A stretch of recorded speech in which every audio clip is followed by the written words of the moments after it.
CM Revanth Reddy చిల్లర మాటలకు చిరునామాగా మారారంటూ బీఆర్ఎస్ ఎమ్మెల్సీ దాసోజు శ్రవణ్ విమర్శించారు. మోదీకి చంద్రబాబు ముఖ్యం, చంద్రబాబుకు గోదావరి ముఖ్యం, రేవంత్ రెడ్డికి ఇద్దరి ప్రాపకం ముఖ్యమని ఎద్దేవా చేశారు. చంద్రబాబుపై ప్రేమ ఉంటే గుడి కట్టుకోవాలని అన్నారు. గురుదక్షిణగా గోదావరి జలాలు చంద్రబాబు కట్టబెడితే కర్రు కాల్చి బోత పెడతామని శ్రవణ్ మండిపడ్డారు.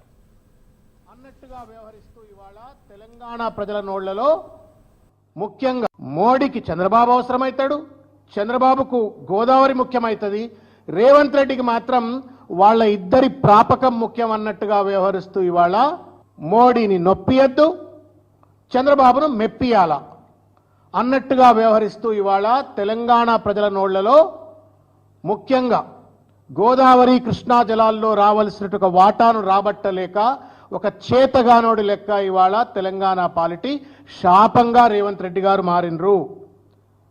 ఎవరన్నా బాధ్యత ఉన్నటువంటి ఒక మంత్రి ముఖ్యమంత్రి హోదాలో కూర్చున్నాడు, మోడీ అవసరం గురించి నీకెందుకయా, చంద్రబాబు నాయుడు అవసరం గురించి నీకెందుకు?